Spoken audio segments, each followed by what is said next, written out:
Guys, what is up? Back at you once again. It is ya boy, Chin, that freaking Mark. Wasn't that a fucking roller coaster of an episode of SmackDown Live? We're just gonna let's just go. Let's just do it.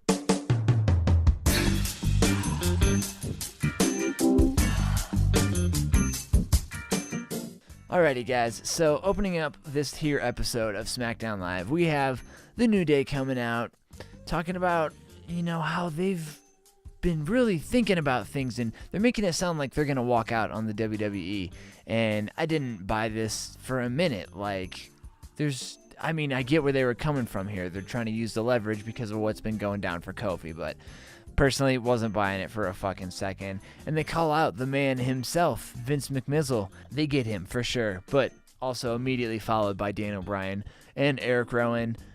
Children of Bodom was the shirt tonight from Rowan. Everyone's just kind of out there arguing and just going on, and Vince is just like, yo, everyone, shut the fuck up, okay? Here's what's going to happen. Kofi, you've just ran out of opportunities, all right? Sorry, don't know what to tell you there. What's going to happen, though, is your buddies, they can compete in a tag team gauntlet match, because gauntlet matches are all the rage now, and if they can win that, you get an opportunity at WrestleMania. All right? Fair enough, I guess. Next up, we have what is going to be a Becky Lynch interview, but it gets cut off by Charlotte's music. Well played there, Charlotte. Except, okay, let's fucking talk about this. This leads into Charlotte versus Asuka for the Women's Championship match. So just to remind everyone, Charlotte lost the Beat the Clock challenge thing that happened last night, but she gets a title match tonight from the fuck out of nowhere, and she wins that bitch. And not only does she win that bitch, Asuka fucking taps. Oh, what the dude, so much no. You guys did nothing with Asuka the second that she lost her undefeated streak. What was the point of that entire undefeated streak? Like, what the shit, man? Cool. Charlotte is the 8-time women's champion, and that's never happened before. Asuka's a joke. Next up, we are going to have Kurt Angle's last ever match on SmackDown Live. Just basically the second night of referencing TNA storylines, and we don't even get to enjoy this nice, wholesome Angle versus AJ Styles cake that we're about to dig in on, because guess who fucks it up of all people in the world? Randy goddamn fucking things up Orton is who comes in and fucks it up. But it's alright, because it's like a nice little brotherly love segment between Angle and Styles, because Angle's like, yeah, you get an Angle slam for fucking up my moment, you little bitch. So next up, we have The Miz cutting a promo being like, you know what? I've been through all this bullshit with Shane, and I've realized that he's basically just a pussy-ass little bitch, and I'm gonna fucking treat you like one. We're gonna have ourselves a Falls Count Anywhere match. That's what I present. What do you think about that, Shane? Shane comes out with 2 rows of security. The first row being just, faceless training wrestlers. The second row being all the wrestlers you forgot were still employed by SmackDown. One of the fucking Colin brothers there. We had, who the fuck was it? Shelton Benjamin was in there, and then Sanity was there too, because what was the point of calling them up? Yeah, Shane just basically acts a dick, and he's like, if you're anywhere near as dumb as your dad's face is, then you would want a match like this. So you know what? You got it, brother. And you know what, Asuka getting a championship taken off of her for no reason, that was already a huge dickishness enough, but I felt like that already went without saying. So here is your proper dick move for the night. Yeah, Shane just straight up said the worst decision that Mrs. Dad ever made was fucking his mom and making him. But what was great about it is that it caused Miz to just fucking rage, and that is exactly what he did, for sure. And that part was epic. He raged all the way from the ring to the audience, back into the ring, and Shane was just like on the entrance ramp the whole time watching, just like, eh? Side note, the Iconics announced that they're going to be in a Fatal 4-Way match at WrestleMania for the Women's Tag Championships. I just wanted to throw that in there because Diggity literally just called that on last night's in a nutshell. So then we have ourselves the main event for the evening here. Tag Team Gauntlet match for the night. And we're just going to kind of run through this because there's just so much goddamn stuff going on, alrighty? First up, we're going to have The New Day versus The Good Brothers. And I love myself some Good Brothers, but Jesus Christ, just go to AEW, because WWE is not going to do you any good. You know how I know? Because you guys lost in like a fucking minute to an up, up, down, down. Took nothing. Next up is going to be our thrown together team of Shinsuke Nakamura and Rusev.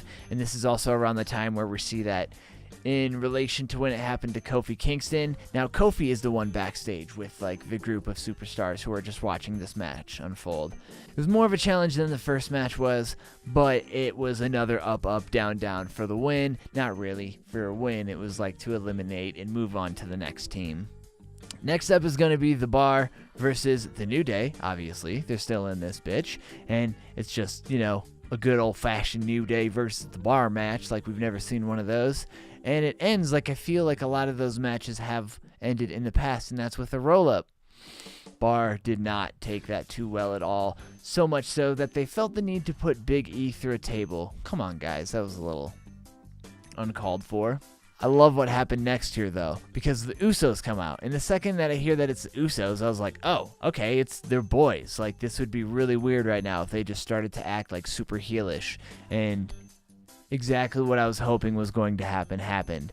The Usos got on the mic, and they're just like, yo, you guys already know you got our respect. Kofi's got their respect and everyone else's respect. So, good luck on your future endeavors. We forfeit. Fuck yeah, that is like the exact opposite of a dick move of the night. That's like a way to be fantastic guys move of the night. So, way to be fantastic guys. Guys. I'll tell you what, though, that move pisses off Daniel Bryan and Rowan because they're treating the backstage area like they're a fucking 80s hair metal band and this is some kind of hotel room. If you guys are so mad about it, when you guys inevitably come out to be the final team, because that's what happens here, maybe take it a little bit more seriously and don't lose, spoiler alert, they lose, by something as dumb as Rowan gets like pinned up against the fucking crowd barrier with the apparently what is super heavy announcer's table, but if you look at it, it's clearly not that heavy. Big E was just putting on some good acting chops there. Yeah, the final team, being Daniel Bryan and Rowan, gets eliminated on a 10 count, and it was great. Kofi Kingston's going to WrestleMania. There was that moment of being like, okay, is he actually going to go to WrestleMania? Because, you know, he's been fucked around on this subject like a million times by now. And it's actually going to happen. Kayla was talking to Vince McMahon backstage, and he's just like, yeah, he's going to go to WrestleMania. But can he win? Yes, he can win. And he's going to win. And there we go, guys. Another episode of the SmackDown Live for you, all wrapped up in a nougaty nutshell there. Let's whip out our grading scale, because it's time for that, alright? I'm not even going to say it, because it's right there, and you can look at it, and hell yeah. Immediately off the bat, I wasn't happy with Asuka losing, and I just wanted to say shat right off the fucking bat.